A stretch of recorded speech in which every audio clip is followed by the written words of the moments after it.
Car crash cases, defective products, dangerous drugs, injuries, and abuse. Across the state of Alabama, the attorneys, proudly sponsored by the law firm of Hollis Wright, are here to serve you. Your tough legal questions answered by our experts. The attorneys, with Josh Wright from the law firm of Hollis Wright and host David Lamb. Hello, and thank you for joining us for the attorneys. We appreciate you spending your Sunday evening with us. Over the next half hour, we've got a topic of conversation that we believe will be of interest to you and a panel of experts ready to talk about it. It's always better whenever you are a part of this broadcast. Ways you can do that. You see the information at the bottom of your screen. It's going to be there all night in case you would like to join this conversation. Also, Hollis Wright makes available attorneys who are standing by during the duration of the show. So for the next half hour, attorneys, real honest-to-goodness people on the other end of that phone number that you see there. If you have a question, even if it's off topic, you can pick up the phone and give them a call. Leading our conversation, he's the managing partner of Hollis Wright, Josh Wright. And some folks really do find it hard to believe that there are people on the other side of that phone, don't they? Oh, there's no question. Yeah, and we're here to answer calls, texts, emails, whatever it may be. You know, and if someone's got a question or an issue that is not relevant to this show, let us know. We'll be happy to field it. And if we can't get it resolved because it's not within the sweet spot of what we do, David, we will absolutely get you to a lawyer at no cost to you to take a look at it. Yeah, it's kind of what is happening tonight, isn't it, with tonight's topic? You know, there are two things. I've always heard this comment, and I think there's truth to this. Two things you can guarantee in life. One is taxes. The other is death. We're all going to pass away, right? It's going to happen. So when you pass away, you want to make sure that you've got things in order. And we're going to be talking tonight not just about wills and estates. We're going to be talking about some of the things you can do during your lifetime that help make things a lot smoother for you medically, from a financial perspective, and then when you do happen to pass away or you have a family member that passes away, some of the things you could have done in your lifetime to make it smoother on your family estate. Will certainly thank you if you take care of that now. There's no question. Jeremy Summers is with us, who practices here in town in this area, does a bunch of other things too, but focuses part of his practice on probate law. First of all, thank you so much for being on. Thank you, Josh. Really appreciate it. Pleasure to be here. All right, so the viewing audience is out there, and I know that there are a series of questions that will come up when we do these types of shows, like, for example, issues that you can handle during your lifetime that make it a lot smoother for your loved ones after you pass away. Absolutely. One of those issues is during your lifetime you can do a durable power of attorney, right? Correct. All right, explain just in general terms kind of what a durable power of attorney is and how that process works. Absolutely. Well, a durable power of attorney, it goes by several different names. We refer to them as just the durable power of attorney. But generally what this is it's an instrument where you would give an agent, somebody that you would name, power to make your decisions while you're still alive, but incompetent. Okay, so if anything were to happen to you due to age or injury or any kind of illness, you know, with aging communities, you encounter dementia, Alzheimer's, things like that. When you're no longer able to make those decisions, then you've already taken a step ahead of time to designate exactly who you want to be able to make those decisions for you. It can even stretch out as far as making healthcare and end-of-life decisions. So when we talk, have you heard the term living will before? Yes. Okay, is that a similar concept? Very or are those similar concept. Okay, Yes. so it also, that durable power of attorney sometimes may work in that capacity? Absolutely. Okay, so you know, one thing I didn't ask you on the front end, that's my fault, is how'd you get into this area of the law? Because this definitely is not something that every lawyer does, and you got to have somebody that's skilled and experienced in this area of the law to be able to really know what you're doing. How did you get into this area? Well, when I first came out, I thought I wanted to be a real estate attorney, and that was about the time that real estate kind of tanked. And so good timing. I was kind of Good forced timing. into it. But actually, it's an area of the law where I've kind of found my niche. I enjoy trying to help people solve problems, you know, and trying to head off the problems before they actually become problems. So in the area of probate, it's a pretty broad topic, isn't it? Absolutely. All right, let's talk a little bit about, tell folks just a little about what the probate court does different than some of those other courts, because the probate court has pretty broad abilities. Sure, it's a very humanistic court. It deals with everything, even elections. It deals with, you know, probation of estates. It deals with adoptions, guardianships, conservatorships, name changes, real estate recording. There's a whole cornucopia of things that you could do there. And so in that court, if, for example, you want to file a durable power of attorney, do you have to probate that or file that? We talked about it earlier about the durable power of attorney. Do you actually file that in the probate court? No, you know, there's nothing saying that you have to. Now, a lot of people will do that. Used to be at our suggestion. They can do it on their own, but you can record a durable power of attorney, and what that does is, you know, if you were ever somebody's power of attorney and you gave it to a hospital or a bank or an insurance company and they didn't send you back the original, you know, so we would caution you to never use your original. Yeah. You know, a copy should work. There's language in there that actually says that the copy will have the same power. But if you do not get it back, then it's already too late for the person generally to make another power of attorney. Yeah. So they'll record it ahead of time so you can always go get a certified copy that would stand in place of the original. Probably also helps at circumstances where you have got to prove to a medical facility or some other third party, hey, I actually have a recorded durable power of attorney, here it is. That probably will help give some legitimacy to it. It's a broad area of the law, there's no question. The probate court allows us to do a lot of different things. What happens if someone's, they kind of become incapacitated before they're able to execute a power of attorney? What happens in that instance, especially for the family that kind of has to deal with that? That's an excellent question, and it actually happens way too often. Yeah. You know, I guess the advantage of actually doing the power of attorney and doing it now when, you know, nothing is the problem is you can name who you want to.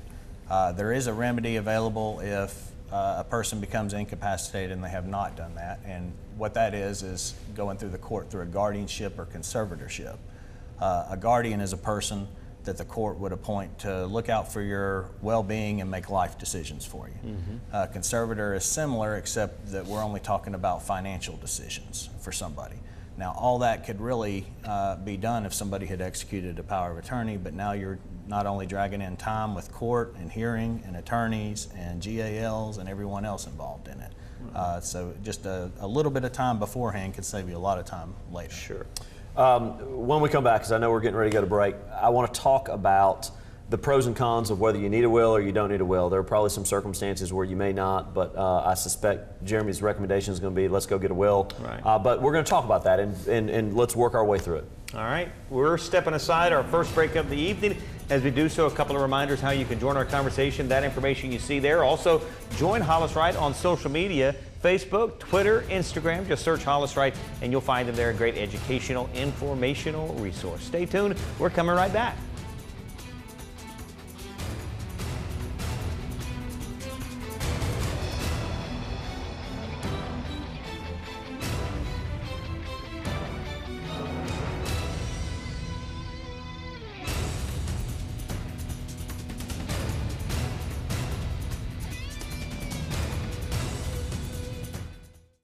I'm Josh Wright with the law firm of Hollis Wright, a personal injury law firm. Thank you for watching The Attorneys. Now, we hope you, a friend, or a loved one never needs legal counsel for a case. But if you do, the goal of the show is simple. Provide answers and legal counsel when you need it the most. Your call to the show is free, so if you have questions specific to the show or related to other accident or injury-related topics, you can call, email, or text us. Or you can also follow us on Facebook or Twitter, or simply contact us by going to hollis-wright.com and click on the Contact Us link. We know your time is valuable, so thank you for spending it with us watching The Attorneys.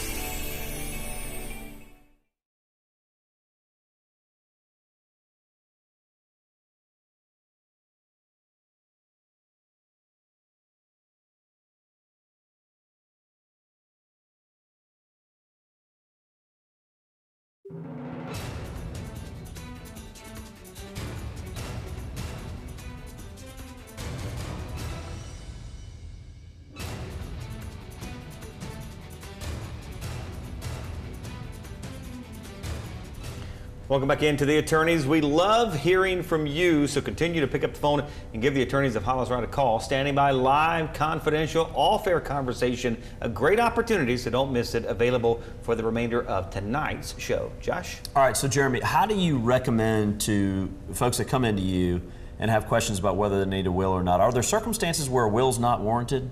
Or do you kind of recommend everybody needs a will to be able to carry out their final wishes? I mean, how does that work? Well, if there are any, age requirements that would have to be met, it was that, for a will to be valid in Alabama, an 18-year-old or older is one who can actually execute one. But I don't really have an age per se that I'd tell people you need to have one by. I would rather everybody go ahead and get one, while they're able to do it, and never have to use it rather than need it and not have it done. I believe that if you have situations where you may have a will but not necessarily need to probate the estate.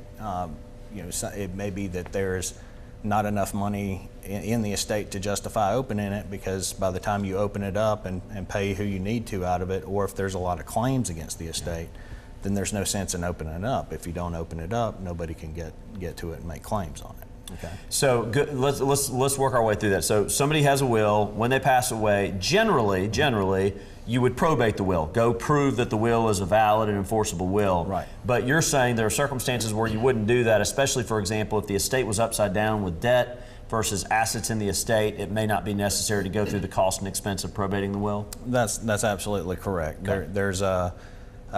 You would need to, sometimes you don't even need to open up the estate if you have other things that you've done beforehand, and they can just be simple things. If you have a checking account with your wife and it's payable upon death, if you hold property with joint tenants as survivorship, it'll say that at the top of the deed. What that does is at the moment one spouse takes their last breath, it automatically becomes the surviving spouse's. And the name of the game is to really not have to use your will. You want to take care as much as you can so those things will pass outside of the will. Another example, life estate beneficiary distributions, that stuff passes away from the will if you've got a beneficiary that it goes to. No different than correct. Some of the other stuff you mentioned. Correct. If you have situations or instruments that actually name beneficiaries, most likely those things will pass outside the estate. The only time you might see that is if you had a life insurance policy that named the person who took it out actually named themselves as the beneficiary or named their estate. Then they go to the estate. Mm-hmm. So another example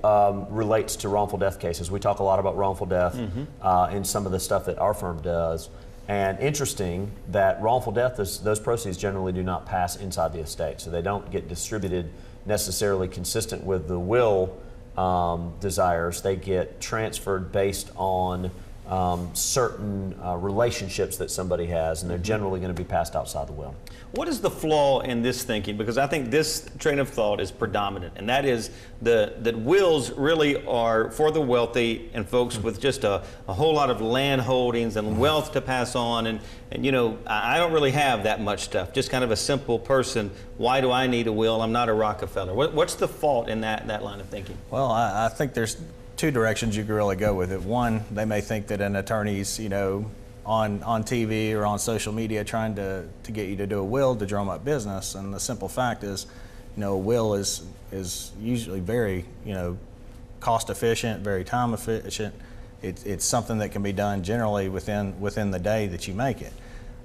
If you've got a situation where, let's say, you have somebody that you actually want to leave out of inheriting, then you can do that through the will. If you'd rather give a little bit more to somebody else who may have helped you during your lifetime, you could recognize that through the will. The problem you'll run into is if you do not do a will, then you're leaving the state and their laws to be able to do what's called intestate succession. And it's basically a flow chart, and they decide who your heirs are.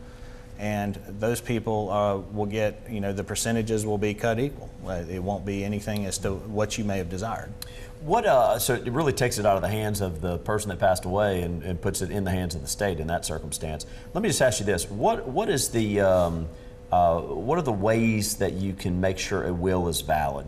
What are some of the telltale things that you've got to do to make sure that it's valid itself? Right. So when someone brings in and they've told us that their family member or their friend has passed away and they deliver the will to us, what we're looking for is to see if it's a valid will in Alabama. As I mentioned before, you have to be at least 18 years old. You have to be of sound mind when you executed it. You need to have signed the will, and you need to have done it between two witnesses who also signed the will. You can take it even further to get what we call a self-proving will.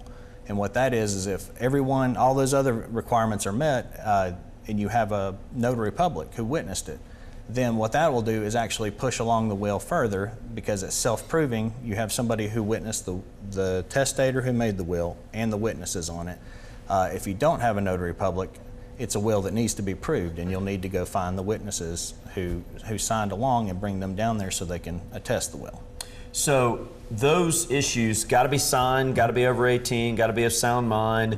But ultimately after that, I know that there are some things that you guys generally put in wills. After that, really just making sure that the intent of what you desire from a distribution perspective is outlined is the key, isn't it? Absolutely. You know, because one of the worst things in the world is, you know, you're not really going to be able to use any kind of oral evidence to say what a person wanted to do in their will. You know, you can't say what their intention were if they're not here anymore to actually tell us that. So if there are no specific instructions, they're just going to give it to how people are related to them. If there's 3 sons, then it'll be distributed between the 3 sons equally. Once an estate is open, how long does it remain open? It has to stay open at a minimum for 6 months. And the reason that this is done is, let's say you have a person who's passed away and they've left some debt. You know, they were a fan of the home shopping network, and you know they spent $20,000 that nobody knew about.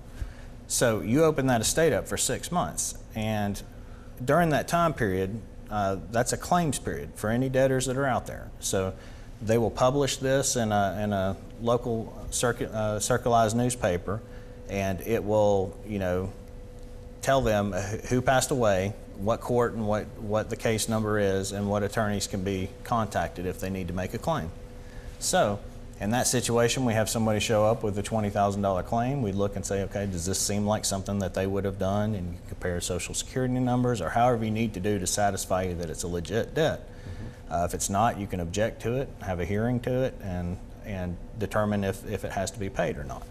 So during that 6-month period, if there are no claims within that 6-month period, then they're forever barred. Yeah. Nobody can come in after, as long as they have proper notice. When we come back, I want to talk quickly about being a personal representative if you're appointed as a personal representative, or if there's not an estate, if you're an administrator, kind of what your role and responsibility is to make sure that people recognize if you've been asked to be a personal representative in a will, make sure you know what you're getting yourself into. That's good. And I think Jeremy can help us. That's awesome. All right, we'll step aside right there. Our final break of the evening. As we head to break, a reminder, we'd love to have you join our conversation. A few minutes remaining. Stay tuned. We've got more of the attorneys coming right up.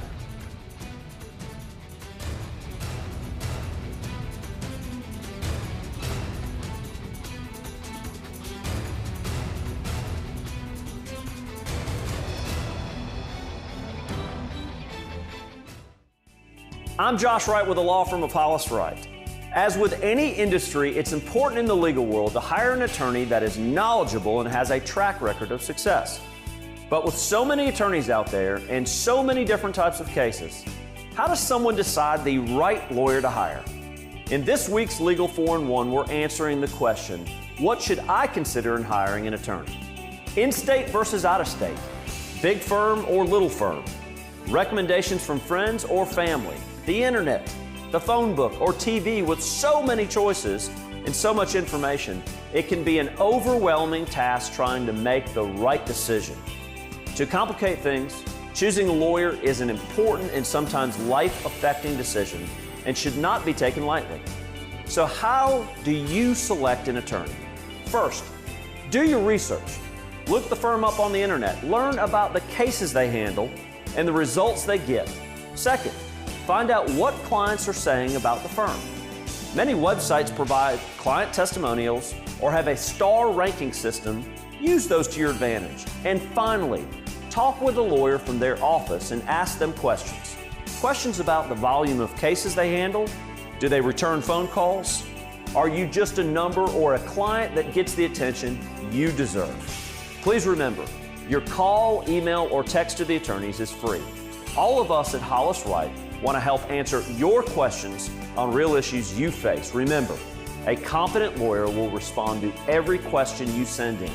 That's our pledge and promise to you. Thanks for watching The Attorneys right here on WVTM 13.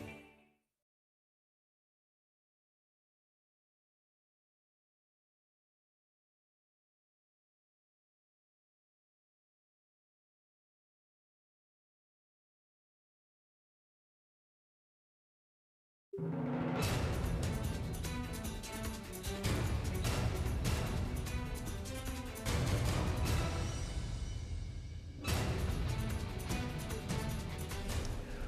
back into the Attorneys. This is our final segment, so the clock is really ticking on you if you want to take advantage of that opportunity to speak with attorneys from Hollis Wright. Again, it's a free, confidential, and off-air conversation. Just give them a call to take advantage of that. Josh?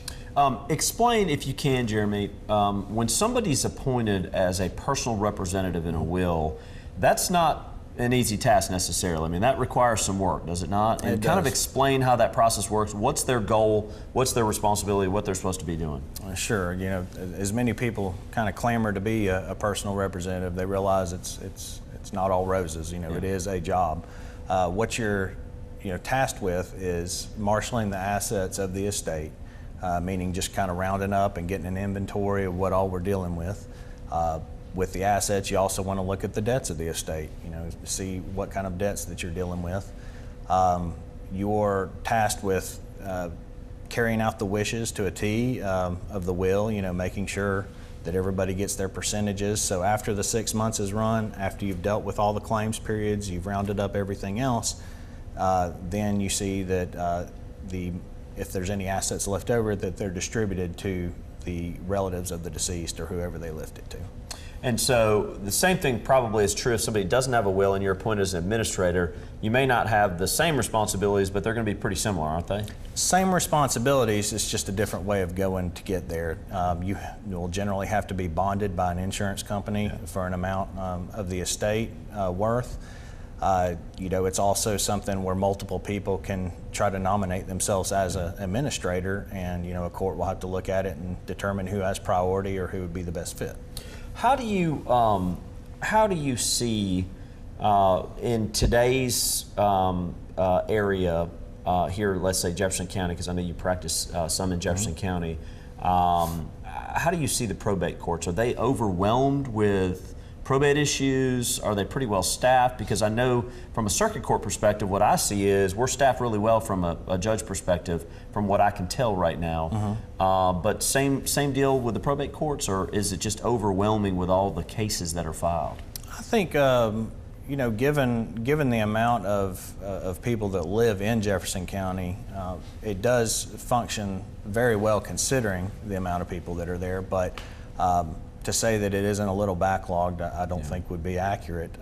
They do a very good job with what they have, but if you go to smaller counties, you might notice that your court dates appear a little quicker than they might in Jefferson.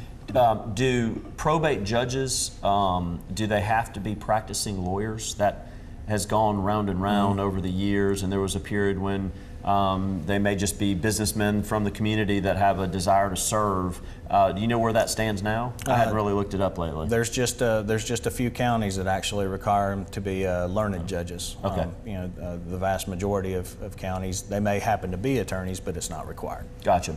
I saw the firm fact coming in, and I think it's a good one. I get this question a lot. My father lived in Jefferson County, but he passed away down in Florida. Do we probate the will in Florida? Do we probate the will in Jefferson County where he lived? Can you kind of explain that? Because I know that's an issue that comes up quite a bit. Sure. It'd really go back to a question of domicile. Where did they intend to live? Because you have, a fairly common situation where somebody has their house and they may live out in Gardendale, but then, reasons beyond their control, they end up going to assisted living. They didn't intend to stay there very long, they just for a short jaunt, but they end up dying in a different county. So which area are we looking at there? I think in that situation, we're still going to look at where they owned their property, where they intended to live. Probably in Jefferson. How complicated is this? If somebody comes in off the street to meet with you and wants a will, is it super complicated? Does it take days and days and hours? And that's the thing that you kind of wish you could just shout from the mountaintops at people. It's very, very uncomplicated. There's a few questions, and we can have a very simple will, and your will can only be as complicated as you want it to be. Right. There are some people who will give every knife, fork, and spoon to each member of their family. But the vast majority of us, we just want what we call the rest, residue, and remainder. Just, our property that we have, I want it given to my spouse or given to my kids, and I'm letting this personal representative be kind of the tiebreaker. They're going to determine what's equal. Is there a probate document related to what my medical wishes are if I'm incapacitated but while still living? And if so, what is that called? Because I've heard of that before. Well, again, you'll hear it from different names to it. Ours is actually included in the durable power of attorney. It's a durable power of attorney for a healthcare agency. And those are the ones that became big news, several years ago. The Terry Schiavo house found out by the doctors that she was going to be brain dead for the foreseeable future. Prognosis was poor. He wanted to take her off the ventilator. The family, they saw muscle twitches, they saw eyelids fluttering, they believed that she was still in there, so they had a different idea. And so that's the situation that you're trying to alleviate. You're naming somebody to go ahead and be the tiebreaker, somebody that can go ahead and make those decisions for you. Yeah. You got to pick those people wisely. Yeah, boy, you do. Those are, that's a tough responsibility, I know. And I know sometimes it ends up in litigation. Yeah. Believe it or not, time is up. We just have a couple of minutes remaining. Want to get a final thought from the both of you. And Jeremy, if you would, you go first, please. My final thought regarding estates and probate is, one, go and see an attorney that's experienced in estate work. It's one of those areas that you don't just want to have somebody that just kind of sticks their toe in and dabbles a little bit. You want to be able to have somebody that can not only do the instruments are fairly simple, but you want to have somebody that can tell you, well, look, if you go ahead and do these other extra things outside of the instruments, there's a good chance you may never have to use this.